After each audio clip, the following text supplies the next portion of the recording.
This episode is brought to you by my friend Rebecca Walser, a financial expert who can help you protect your wealth. Book your free call with her team by going to friendofdinesh.com. That's friendofdinesh.com. Coming up, I'll reveal how a top investigator on the January 6th committee now confesses the committee suppressed evidence. I'll tell you about what. Hey, who needs a reason to boot Ilhan Omar off the Foreign Affairs Committee? There's a search for reasons, but there's no reason to search. I'll review Kari Lake's new evidence on Maricopa County, showing a heat map that was apparently aimed at suppressing the Republican vote. And Newsmax CEO Chris Ruddy joins me. We're going to talk about his battle to stay on the AT&T airwaves. This is the Dinesh D'Souza Show.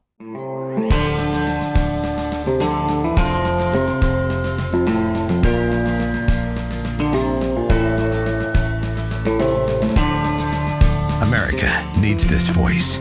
The times are crazy. In a time of confusion, division, and lies, we need a brave voice of reason, understanding, and truth.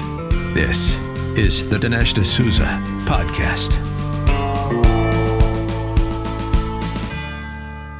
The top investigator of the January 6th committee. This is the committee, as you know, that produced a report insisting that Trump, and seemingly from the report's rhetoric, almost exclusively Trump, was to blame for what happened on January 6th. He concocted it. He instigated it. None of it would have happened without him. Even the people who took actions on their own were an extension of what Trump was implicitly asking them to do. So this is the theme of the January 6th committee report. But here is the top investigator on that committee. This is a guy named Tim Heaphy, Heaphy.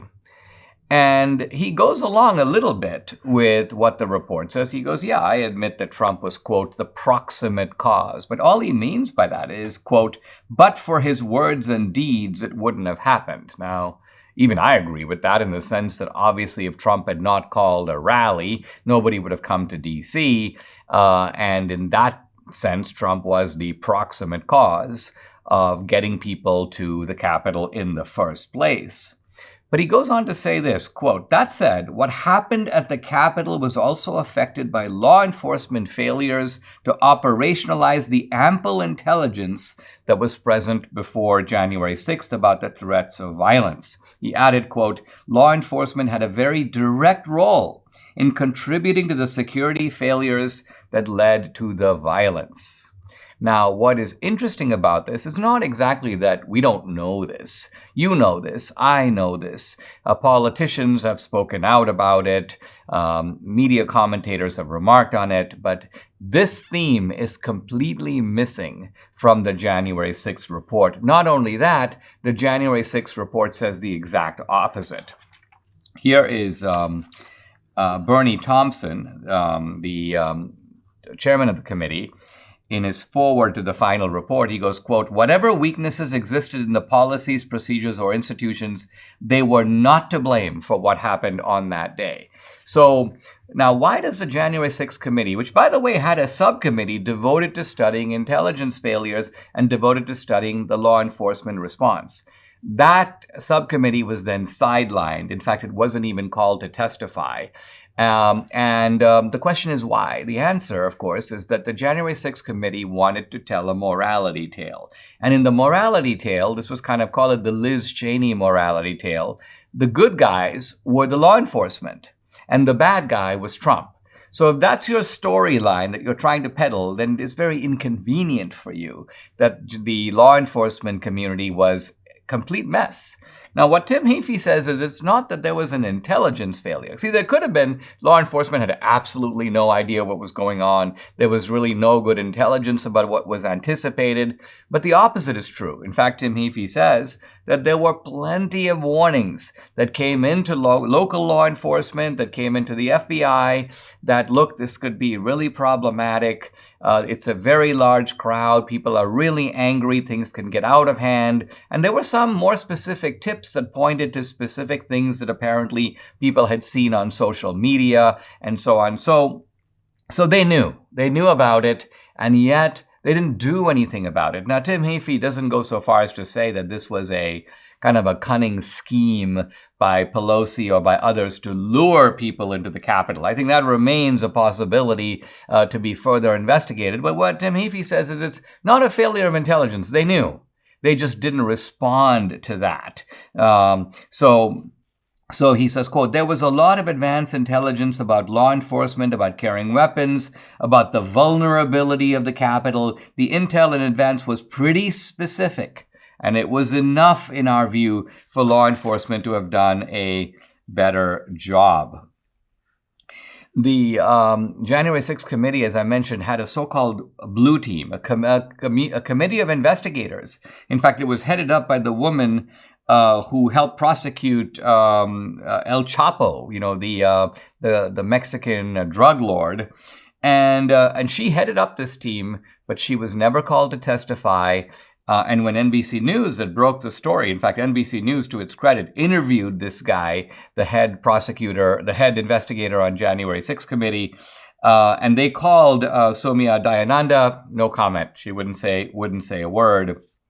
And the article goes on to enumerate very specific things. The Capitol Police failed to deploy enough force to defend the building, and the FBI didn't do enough to sound the alarm about the threat.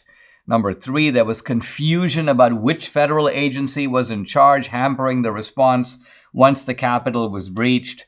Now, I suspect that the reason that Tim Heaphy has come forward and is talking to NBC is simply because he knows all of this is going to come out anyway. The GOP House, what a difference, by the way, a midterm makes. The GOP House has an investigation that is just being launched on January 6th. They're likely to call these guys and say, wait a minute, in your opinion, was there or was there not adequate intelligence? Was there or was there not a sufficient response? So I think these guys realize this is going to come out anyway. We better put it out early as a form of damage control. But it's a vindication of what many of us have suspected from the outset, was that this wasn't just merely Donald Trump causing what happened on January 6th. There was a massive failure of law enforcement on that day. Have you ever picked up a towel set because it felt soft in the store, but then you go home to use it? It's not very absorbent. It's basically a towel that has no other purpose than helping you look like Yasser Arafat. Now, this is why MyPillow has developed the MyPillow towels that actually work. I know it's a mind-blowing idea, towels that dry you. The 6-piece towel set from MyPillow includes 2 bath towels, 2 hand towels, 2 washcloths. They come in a variety of colors, and right now you can get the 6-piece set for just $49.99 with promo code Dinesh. To get this amazing offer on the 6-piece towel set, just go to mypillow.com or call 800-876-0227. That number again, 800-876-0227, or go to mypillow.com. To get the discount, you need to use the promo code, which is DINESH, Dinesh. It looks like today Ilhan Omar is going to be kicked off the House Foreign Affairs Committee. And this also means that Ilhan Omar will no longer be the top Democrat on the subcommittee on Africa. This is something that she has taken great pride in. And so this is a kind of a blow to Ilhan Omar, and she's been fighting hard against it. Now, for several days, it looked like this might not happen. In other words, it looked like Kevin McCarthy had the votes to boot Swalwell, to boot Adam Schiff, but not to boot Ilhan Omar for a couple of reasons. One is that there's one Republican who thought that Ilhan Omar was doing a pretty good job on the committee. There was another, Ken Buck, who's been on this podcast, and Ken Buck, I think, was taking the principled view that, hey, listen, just because the Democrats threw Republicans off their committees doesn't mean that we, the Republicans, should throw the Democrats off their committees. Ken Buck, I think, was joining the, let's call it, we're better than they are school of politics. We should sort of show them by example that this is the right way to do things. And then Nancy Mace, she's the one, I think, who was opposed to removing Ilhan Omar. But Kevin McCarthy basically did what good leaders do, which is he started pulling these people into a back room and having a little bit of a talk with them. And out of the 3, he convinced 2 to swap their vote. So Ken Buck now and Victoria Spartz have agreed to vote to remove Ilhan Omar. They insisted upon a provision that she gets a chance to, quote, appeal her removal, which is kind of a worthless thing to do because that appeal is not going to very likely succeed. And so Ilhan Omar is going to be out of there. Now, the guy who made the resolution to remove Ilhan Omar is a Republican named Max Miller from Ohio, by the way, a Jewish guy. And Max Miller focused on Ilhan Omar's kind of repeated pattern of anti-Semitism. He says, listen, I've never met with Ilhan Omar, but she has been regularly spouting anti-Semitic rhetoric. By the way, Ilhan Omar has said, I didn't really know this was anti-Semitic, and other people have come to her defense basically saying, oh, she's Somalian. How would she know what anti-Semitism is? As if anti-Semitism is this very arcane thing, and it requires all kinds of study to figure out what it really is. Ilhan Omar is no dope. She's actually very smart in a cunning sort of way. I don't mean she's high IQ, but I mean she's street smart. And she knows exactly what she's doing, and she knows what these anti-Semitic tropes are. That's why she uses them, because she's communicating with her audience that, hey, listen, I'm one of you. Now, this, as I say, is an attempt on the part of Miller, the congressman, to give a reason for removing Ilhan Omar. But I don't think you need reasons. You don't need good reasons. You don't need bad reasons. You don't need any reasons at all. In fact, here is a rather insightful statement by House Democrat Catherine Clark of Massachusetts. Quote, Kevin McCarthy is acting out of revenge instead of focusing on the real issues. Well, let's ignore the good old focusing on the real issues. We can focus on the real issues and act out of revenge. So yeah, this is accurate. It's not even so much revenge as it is teaching the Democrats a lesson, as it is doing to them what they're doing to us. And the question is, does that work? And the answer is right here. I'm reading an article in Politico. It's working already. Here's Representative Susan Wild, Democrat of Pennsylvania. She goes, I don't think it was the correct process when the two Republicans were booted by the Democrats. But Susan Wild voted for removing the two Republicans. So she's now having second thoughts. She's now realizing maybe it wasn't such a good idea. And what's giving her this insight? What's giving her this insight is the simple fact that we are doing to the Democrats what the Democrats have done to us.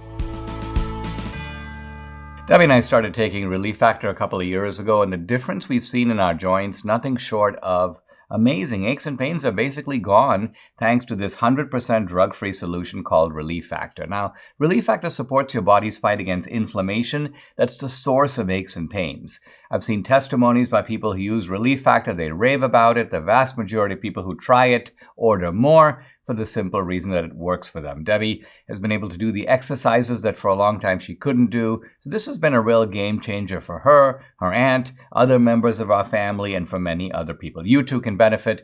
Try it for yourself. Order the 3-week quick start for the discounted price of only $19.95. Go to relieffactor.com or call 833-690-7246 to find out more. That number again, 833-690-7246, or go to relieffactor.com. You'll feel the difference.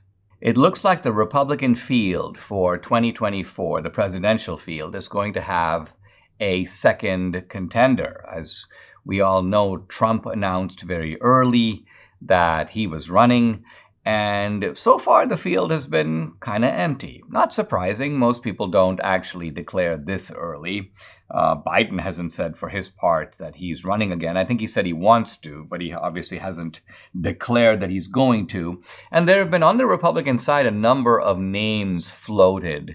Mike Pence and Pompeo, obviously Ron DeSantis, Nikki Haley. And if you watch these people, they seem to be taking the steps that you would take if you wanted to run. Pompeo, for example, appears to be positioning himself to run. and Pence has hinted that he's going to run. Ron DeSantis, to my knowledge, has never said that he's running. In fact, he has somewhat poo-pooed discussions about the presidency. He's like, hey, listen, I just got reelected. I'm trying to do a good job for Florida. So he has pushed those sorts of conversations to the side, although he is very much in the conversation. But Nikki Haley is going to announce, and it looks like she's going to announce February 15th in South Carolina. She sent out an invitation to a lot of her supporters and donors. She's picked a venue for where she's going to make this announcement. And so this, of course, raises a question, and that is, what kind of candidate are Republicans going to be looking for? And I'd like to address that in general terms. I have had a policy that goes back really before 2016 of not endorsing candidates in the primary. Why? Mainly because I think the big threat to our country comes from the left. It comes from the Democrats. And we need a strongly unified Republican Party to push against the Democrats. So what I'm going to be doing in the months leading up to the election is offering a kind of analysis. And it's not that I don't have ideas of what types of themes are important or what kind of issues are critical or even what kind of temperament is important for someone to assume leadership in today's America. And I highlight today's America because the needs of leadership change. And this is something that goes all the way back to Lincoln's day. The kind of leadership that Republicans needed in the early days was very strong because from the formation of the Republican Party in 1854, the country was under a serious threat, a threat that then escalated through the 1850s, leading up, of course, to the attack on Fort Sumter and the ensuing Civil War. So the Republican Party wouldn't even have gotten going if it had weak-kneed Republicans at that time. Now, I'm not saying we are in a Civil War environment, but we are closer to a Civil War environment than we are to, I would call it, normal politics. And Nikki Haley, in my view, is a candidate of normal politics. She is a very nice person. I've had her on the podcast. I probably will try to do that again. She cut her teeth in South Carolina politics. She was, of course, the ambassador to the United Nations, and as far as I can tell, did a very good job there. She was also, the senator, or was she governor? She was governor. Governor of South Carolina, and seems to have done a good job in that. It's not easy for somebody who is an Indian American, in this case a Sikh American, although I believe that she is herself a Christian. But it's not easy for someone of that background in South Carolina to be not only running and being elected, but be successful. So there are good things to say about Nikki Haley. The only question to think about is this. We're in an America where the Democrats are gangsterized, they're out of control, and they prey on Republican weakness. If they sense that the Republicans are nominating a candidate who's weak, they will throttle that person. They will run circles around them. They will drive them insane. They will sit on their head. They will feast on their carcass. And this is something I'm worried about. Mike Pence, in a way, is a lot like Nikki Haley, another really nice guy. I think he did a good job supporting Trump all the way through, although you can debate his conduct during in the weeks right around the 2020 election. But the question is that kind of a candidate, a Pence or a Haley or a Pompeo, candidates who try to stride between the establishment on the one hand and the MAGA movement on the other, but candidates who in some ways don't want to radically challenge existing assumptions or radically take on the Democrats in a sort of, let's call it, combat mode, political combat mode, I mean, of course. Can such a candidate be the one that the Republican base is looking for in these tempestuous times?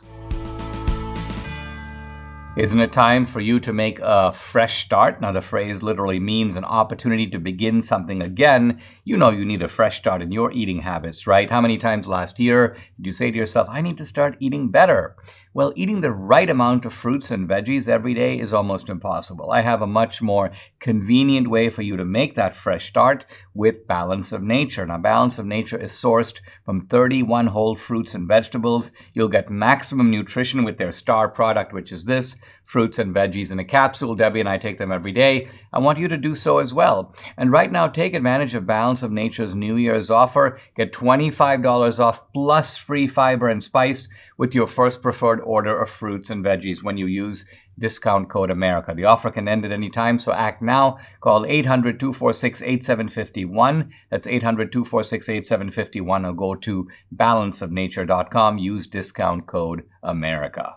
Kari Lake and her legal team went before a judge in Arizona to present evidence of election malfunctions, election improprieties that were large enough and significant enough to have cost her the race for governor of Arizona. And the judge set up a standard, which is, he said, you have to prove intentional wrongdoing, not just blips, not just malfunctions, not just things went wrong, because things sometimes do go wrong, not just inconvenience, but you have to prove intentional wrongdoing by the Maricopa County officials. And he said that based on that standard, I don't see it. And so he ruled in favor of Katie Hobbs, who is now the sitting governor of Arizona.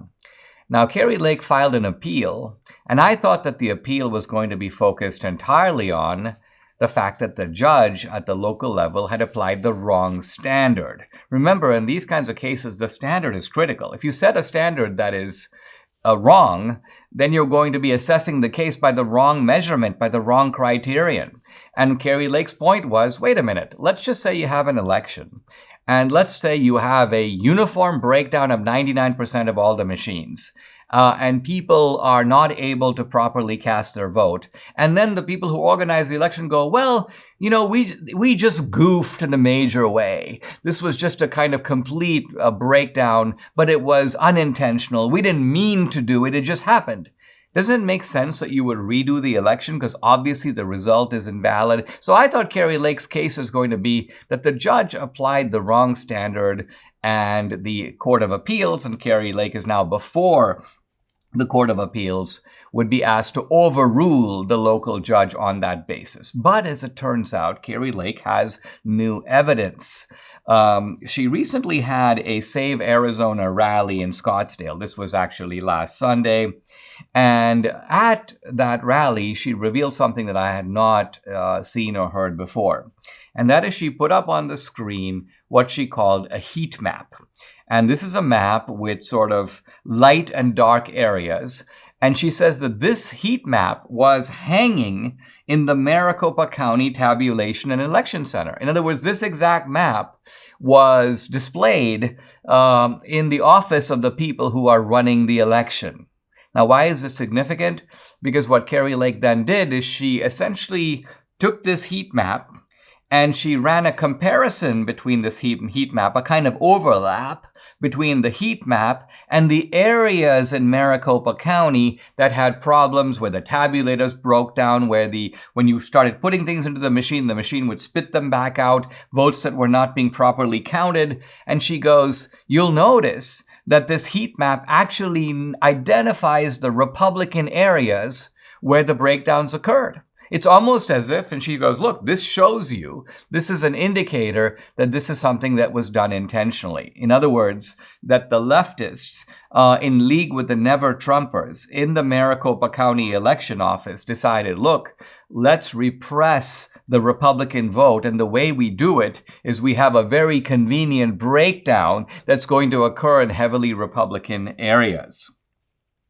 So there are 132 polling locations that apparently had printer issues, overwhelmingly in, as I say, Republican areas. Now, the Maricopa County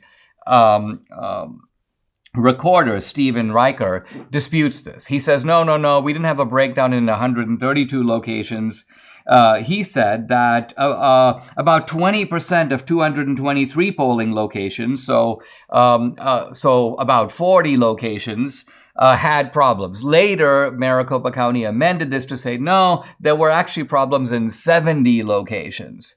So we're talking about a lot of locations. Now, they did a study. In fact, this was done by Rachel Alexander of the Arizona Sun-Times.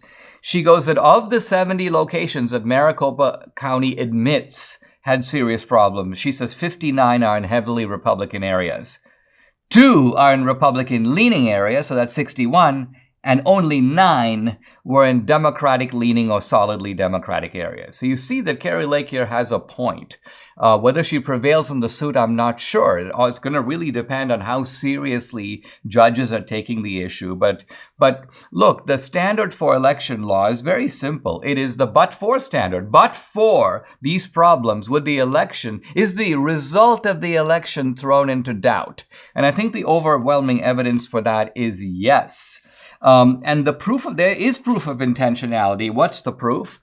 The proof is not only the overlap between the heavily Republican areas and, hey, the problems just happened to occur then. By the way, at one point, Kari Lake said, to cast my own vote, I decided to go to a Democratic area just to see if there were any problems over there. No problems. Everything is working just fine. So very interesting. The problems are only in the Republican areas. And then, of course, we know about the fact that what the Maricopa County people did is they essentially configured a 19-inch image on a 20-inch ballot. That's why the tabulators couldn't read them. The printing was done of the wrong dimension and of the wrong size. Now, again, Maricopa calls it, quote, a blip. Are these really blips? You mess up the tabulators, you mess up the printers. They weren't messed up in early voting, and even on election day, they weren't messed up in Democratic areas. They're only messed up in heavily Republican areas, and I think right there you have a solid basis for putting this case before the Court of Appeals. We all know our digital privacy is under attack. Big tech steals your private information, pictures, chat, and email. This is very bad. So is there a better way? Yes, there is. Secure, it's spelled S-E-K-U-R, offers secure instant messaging and email hosted in Switzerland without using any of the big tech platforms and using Swiss privacy laws, which are the strictest in the world. Debbie and I just signed up for Secure. We love it. Secure's proprietary technology allows you to communicate privately without fear of spying from big tech companies, your email provider, or hackers. Use Secure to chat or email with anyone, including non-secure users, thanks to Secure's unique features, Secure Send and Chat by Invite. Secure is a separate email and messaging application that guarantees your privacy. Go to secure.com. That's SEKUR.com. Use promo code Dinesh to receive 25% off for the next 24 months. SEKUR.com. Guys, I'm happy to welcome to the podcast my friend Chris Ruddy. Chris and I actually go way back to the 1990s when Chris founded Newsmax. This was in 1998. And today he's the CEO of Newsmax Media. And Newsmax.com consistently ranks as one of the country's most trafficked news websites. You can follow Chris on Twitter. It's Chris Ruddy, NMX. Or his website, which is just, of course, Newsmax.com. Chris, welcome to the podcast. Great to have you. Boy, Newsmax has come a long way since I think you and I first talked probably in the mid or late 1990s. You were just getting this going. I wrote some articles for the magazine, as I recall. Yeah. And well, I thought we went. I wanted to make a credit. I thought we went even further back to the Spanish-American War. I think we were in the Rough Riders with Teddy Roosevelt together. Or something. It feels like forever, doesn't it? And of course, the country has changed dramatically, hasn't it? In other words, we're talking now about the late part of the Clinton era, leading into 9/11. And what is your take on how the country is different today, 22 years later, 24 years later than it was then? I think it's sort of scary. So much has changed culturally, politically, maybe economically, but it's very scary and frightening. I think the change is even more since the Reagan years, let's say, like. My parents have both passed away. I don't think they'd really recognize this country right now. My dad passed away in the 1970s, World War II veteran. I think he'd be like shocked when he sees things going on, the trans agenda stuff. And just the way the censorship, you can't even have dissenting viewpoints or you're closed down. Like Newsmax was just closed down last week by DirecTV. We were removed from 13 million homes. And in my view, it was a pretty blatant act of censorship. Let's talk about that. What can you tell us about how that came about? Who pressured whom to make that happen? Was this an independent decision by AT&T? Weren't there some Democratic congressmen who wrote to these providers and asked them to cancel both One America, also Newsmax, also Fox News? How do you interpret how this occurred? Well, I think you've got the storyline pretty accurate. Newsmax has been around as a media website since the 90s. We started a cable news channel. People didn't think we were going to succeed. We went on cable news, and in a few years, we got on every major cable system, including DirecTV. And then suddenly we were a power. We're the fourth highest rated cable news channel. We reached 25 million Americans regularly. That's Nielsen reporting that. So we've had a huge impact. And a lot of people, I think, don't like it.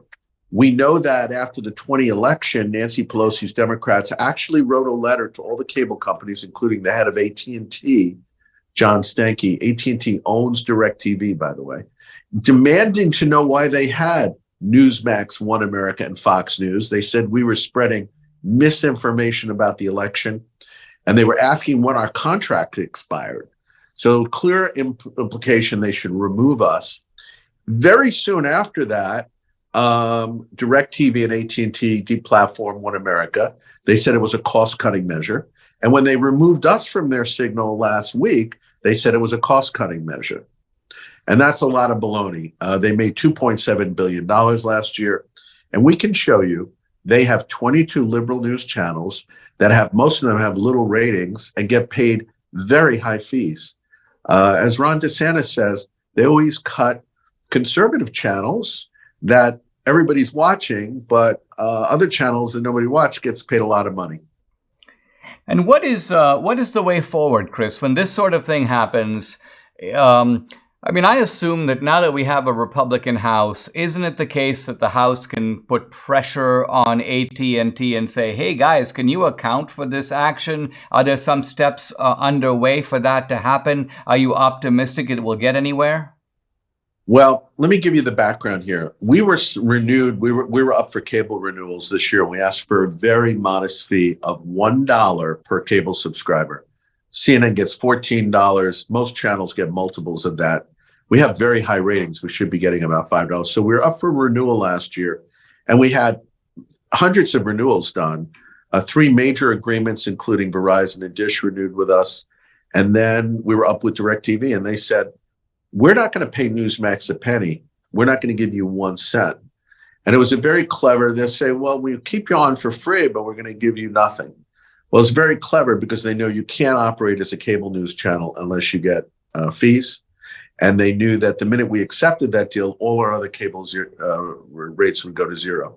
So what they did was, and Kevin McCarthy has said this, Ted Cruz, they targeted Newsmax. They said, we're going to treat you differently than all other cable news channels. And we're going to deny you the fees that anyone else gets, a very modest fee. And it was a very clever way to deplatform us, demonetize us. And I think our answer going forward is to do the right thing, to tell the public what they did, be very transparent, and let people decide. President Trump has come out and said he thinks it's disgusting, his word, what they did.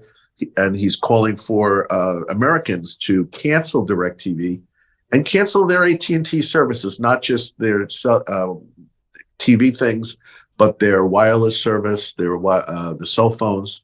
And we hear a lot of calls are going into both DirecTV and AT&T. And we have an easy number for people if they want to call. It's 877-Newsmax, 877-Newsmax, and they can get connected right away. What I find odd about all this, Chris, is that going back to the 1980s and 90s, you and I were raised in the kind of the libertarian way of thinking that basically said that companies exist to make a profit. And the common sense of that would be that companies would not want to antagonize large groups of potential customers. It would be irrational behavior for them to do that.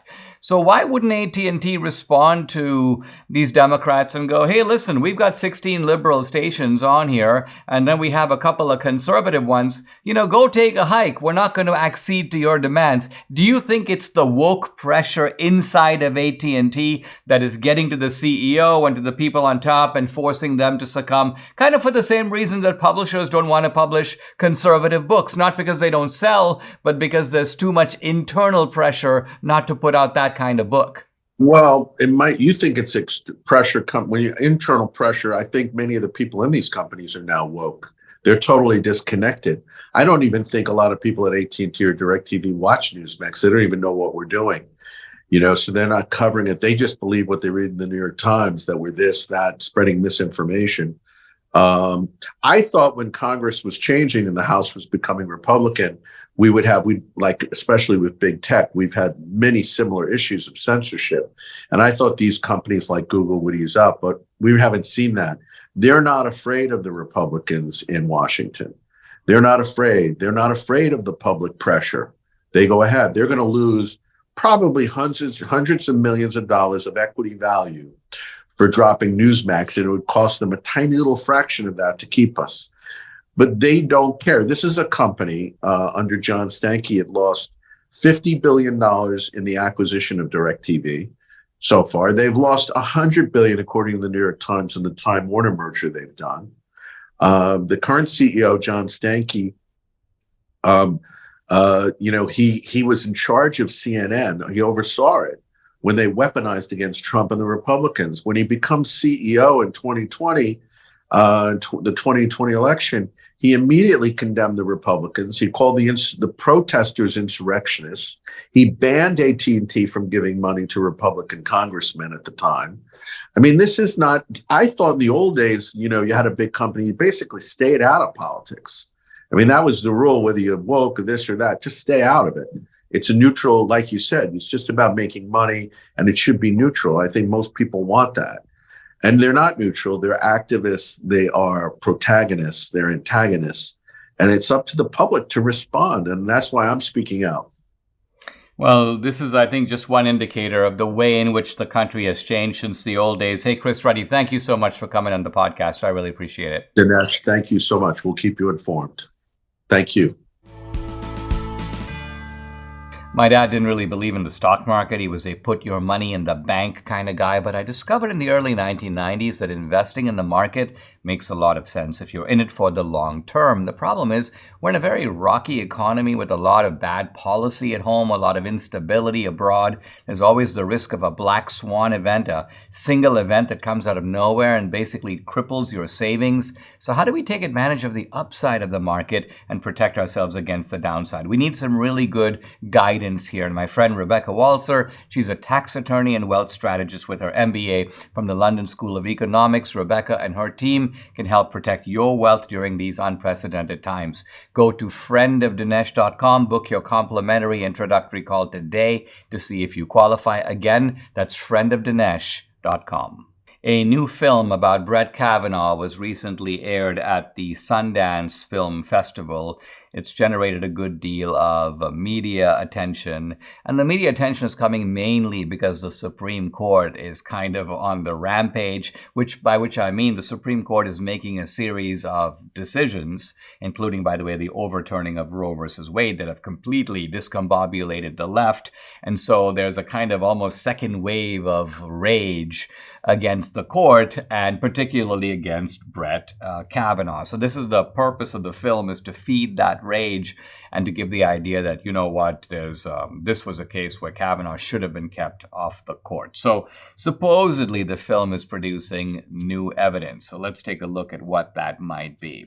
Let's remember that all of this goes back to Christine Blasey Ford, the 50-year-old who sounds like a 7-year-old.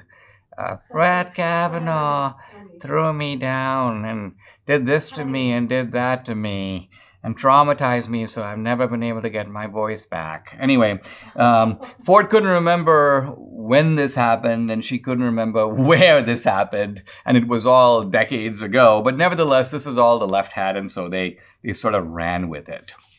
Now, the interesting thing is that this film, made, by the way, by filmmaker Doug Liman, and this guy, Doug Liman, is actually kind of famous or infamous for playing fast and loose with the facts. He made an earlier film called American Made, which was supposedly the story of a real-life TWA pilot named Barry Seal.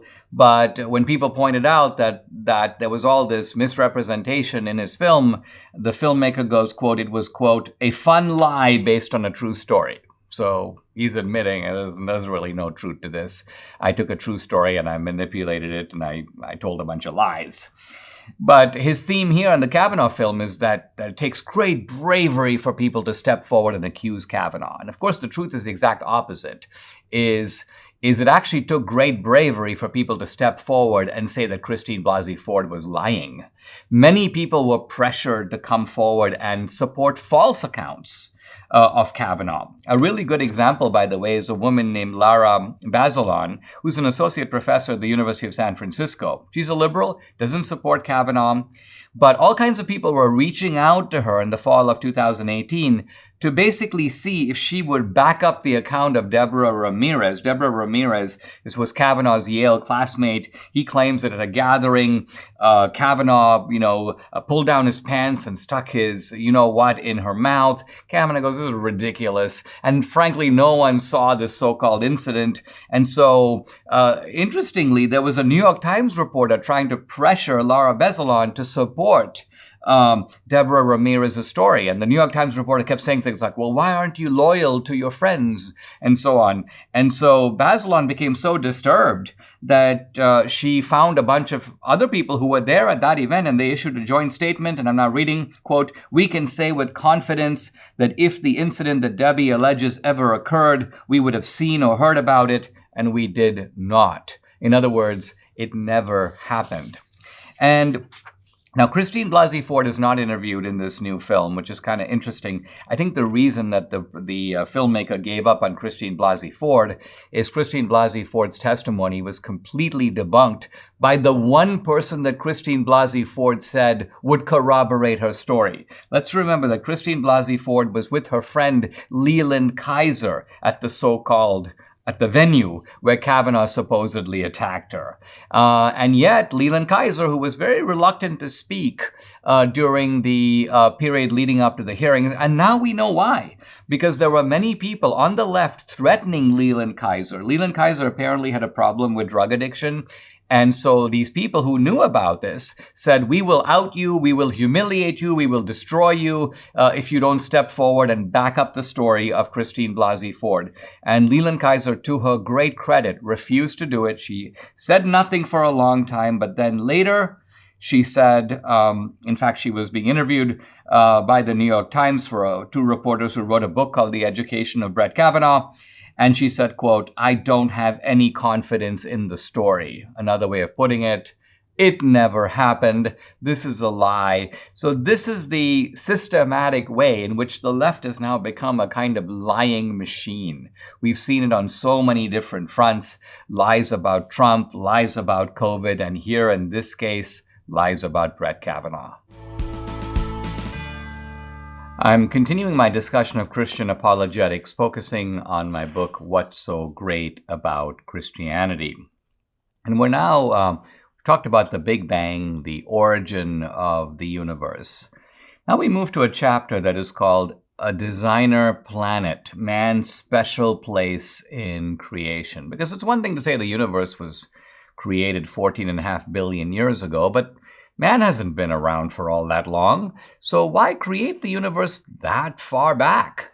Why do we need the universe that we have so huge with so many galaxies moving away from each other at rapid speeds? What's the point of it?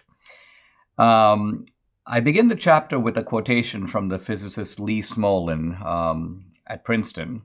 It says, "We will never know completely who we are until we understand why the universe is constructed in such a way that it contains living things." So this is a chapter about our relationship to the universe, but our relationship to the universe examined from the point of view of science, and then those findings related or matched up against what is contended for in the Bible, in the Hebrew and the Christian scriptures. I begin with a discussion of the Copernican principle, and I make the observation, this is the first line of the chapter, Copernicus is dead. Now I say, hey, look, I'm not saying the obvious thing that Copernicus died in 1543 as he did. I'm not even saying that the Copernican theory, the idea that, of course, the Earth goes around the sun and not the other way around, I'm not saying that idea is dead. In fact, that idea is very much alive, and it's in fact true. But it's important to realize that the Copernican revolution isn't merely a scientific revolution. It's also a kind of intellectual and cultural revolution that denies that man has any kind of a special place in the cosmos. And what I want to argue in this chapter, in this section of the podcast, the new discoveries are reversing the lesson of Copernicus. They're showing that we live in a universe where we do have a special, in fact, a critical position of importance. The latest scientific research shows that we apparently inhabit a world specifically created for us. Now, this is something that leading atheists and skeptics are very reluctant to admit. And we see a familiar pattern here. They're reluctant to admit the Big Bang. They're reluctant to admit the origin of the universe. Now they're reluctant to admit the idea that we live in, let's call it, a designer universe, a universe designed for conscious creatures like us who can then turn around and comprehend that universe. Think about it. There's no reason the universe had to be designed that way, but it is. And but here is the physicist Victor Stenger in his book called God, the Failed Hypothesis. He goes, it's hard to conclude that the universe was created with a special cosmic purpose for humanity. So this is a restatement of the Copernican idea that, hey, listen, we're no big deal. It's a giant universe. We're just tiny specks within it. Stop being arrogant and thinking the universe was somehow created for man. Here's physicist Steven Weinberg. The human race has had to grow up a good deal in the last 500 years to confront the fact that we just don't count for much in the grand scheme of things. And astronomer Carl Sagan, pretty much the same thing. The Copernican revolution, he says, challenges, quote, our posturings, our imagined self-importance, the delusion that we have some privileged position in the universe. So these are the ideas I will be arguing against. And notice that although these are statements made by very prominent scientists, Sagan was probably the most famous living scientist of his time. Weinberg won the Nobel Prize. These are statements by scientists, but they're not scientific statements. They're actually moral and cultural statements. What we have here is a kind of a metaphysical narrative about science. But it doesn't just shape the way scientists see the world. It also shapes the way things are taught in schools and colleges. It shapes the way our culture understands Copernicus and how Copernicus changed the way that we think about things. Now, the Copernican revolution has sometimes been called the principle of mediocrity. What does that mean? It simply means we human beings are nothing special. We inhabit a tiny, insignificant planet in a relatively undistinguished galaxy in a distant suburb of an unimaginably large universe. And this principle of mediocrity, which is derived from the Copernican revolution, has had profound theological implications.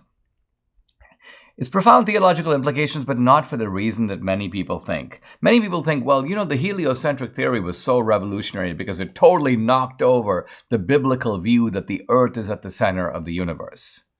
Well, first of all, the Bible never says that. I challenge anybody to show me a passage in the Bible which says that the earth is at the center of the universe. This is not even claimed in the Bible. It's an idea that actually goes back to the ancient Greeks. Now, the Christians, far from believing that the earth was at the center of the universe and everything, the Christians believed that if you look at creation as a whole, you have heaven, you have earth, and you have hell. Heaven is on top, earth is in the middle, and hell is below. So in that sense, I suppose you could say that earth was, quote, in the middle. But what I'm saying is the Christians didn't have a cosmology that gave the earth a special place. In fact, Christians have long believed that the special place that we are all destined for, that we should be destined for, is heaven. Heaven is more important than earth. Our life on earth is a short journey in the long expanse of eternity. So the idea that Christians were obsessed with the earth, this is actually just a misreading of theology. But in a deeper sense, and I'll come back to this, I think I'll pick up on this theme tomorrow, the religious worldview was threatened by the Copernican revolution. And next time I will tell you exactly why.